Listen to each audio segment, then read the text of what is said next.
नमस्कार दोस्तों, चलिए जानते हैं भारत और बिहार की फटाफट 25 बड़ी खबरें केवल 8 मिनट में। लेकिन उससे पहले लाइक्स और सब्सक्राइब जरूर कर दें। राजद सुप्रीमो लालू प्रसाद के बेटे तेज प्रताप यादव ने राजद विधायक भाई वीरेंद्र को गुंडा मवाली बताया है। मनेर में मतदान केंद्र पर विवाद के दौरान भाई वीरेंद्र का एक वीडियो वायरल हुआ था, जिसमें वे पुलिस अधिकारी को अपशब्द कहते और जलाने की धमकी देते सुनाई दिए। बिहार में पटना के सभी सीटों पर मतदान के बाद सारे पोल ईवीएम कॉलेज स्थित वज्रगृह में जमा कराए गए हैं। इसकी 24 घंटे निगरानी की जा रही है। प्रत्याशी या उनके प्रतिनिधियों के ठहराव की व्यवस्था भी यहां की गई है। पहले चरण का मतदान समाप्त हो गया है। पार्टियां जीत के दावे कर रही है, पर नेताओं के चेहरे थके हुए हैं। पार्टी दफ्तरों में चहल पहल है, लेकिन उत्साह कम है। कुछ क्षेत्रों में उदासीनता के कारण निराशा है। सभी परिणामों का इंतजार कर रहे हैं। बिहार विधानसभा चुनाव 2025 के पहले चरण का मतदान समाप्त हो गया है। पहले चरण में मतदाताओं में जमकर उत्साह देखा गया है। बिहार में रिकॉर्ड 64% वोटिंग हुई है। पटना में भी इस बार वोटरों ने खूब वोटिंग की है। बिहार विधानसभा चुनाव के पहले चरण में 64% मतदान हुआ, जो एक रिकॉर्ड है। छिटपुट घटनाओं के बीच शांतिपूर्ण मतदान संपन्न हुआ। पटना में शहरी क्षेत्रों में उदासीनता रही। विजय सिन्हा ने राजद पर आरोप लगाए। वहीं सारण में एक उम्मीदवार पर हमला हुआ। मुकेश सहनी ने बिहार चुनाव 2025 के मद्देनजर विजय सिन्हा के आरोपों पर जांच में हो रही देरी पर सवाल उठाया है। उन्होंने पूछा कि अगर सरकार उनकी है तो जांच में इतनी देर क्यों लग रही है। उन्होंने पहले चरण के चुनाव को महागठबंधन के पक्ष में बताया है। कार्तिक शुक्ल एकादशी के बाद शुभ कार्य शुरू हो गए हैं। 16 नवंबर को सूर्य के राशि परिवर्तन से विवाह का मौसम शुरू होगा, जिसका शुभ मुहूर्त 18 नवंबर से शुरू होगा। पंडित राकेश झा के अनुसार नवंबर और दिसंबर में विवाह के कई शुभ मुहूर्त हैं।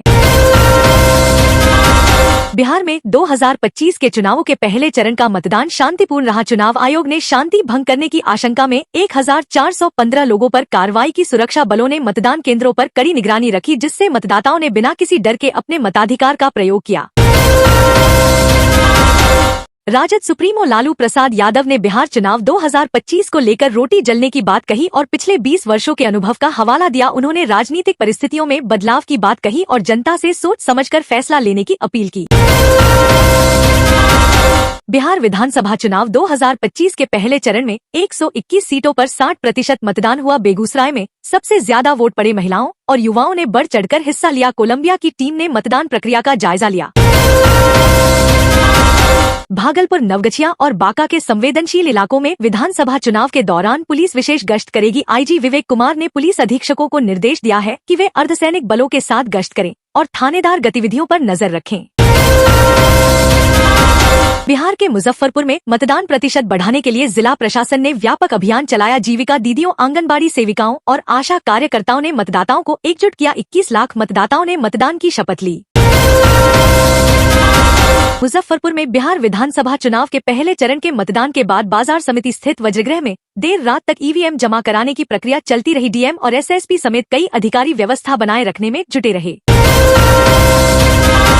मुजफ्फरपुर में बिहार विधानसभा चुनाव के पहले चरण में रिकॉर्ड तोड़ मतदान हुआ, जिसमें 70% मतदाताओं ने भाग लिया। वर्ष 2005 के बाद यह सबसे अधिक मतदान है। शहर की मुजफ्फरपुर सीट पर 59% मतदान हुआ।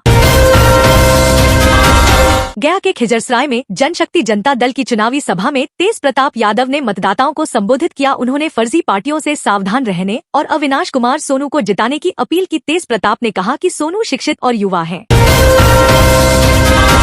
बक्सर में पंचकोशी यात्रा 9 नवंबर से शुरू हो रही है। रामरेखा घाट से शुरू होकर यह अहिल्या धाम पर पहला पड़ाव लेगी। 5 दिनों तक चलने वाले इस मेले में श्रद्धालु 5 कोस की यात्रा करते हैं और अलग अलग भोग लगाते हैं। वाराह पुराण में इसका महत्व वर्णित है।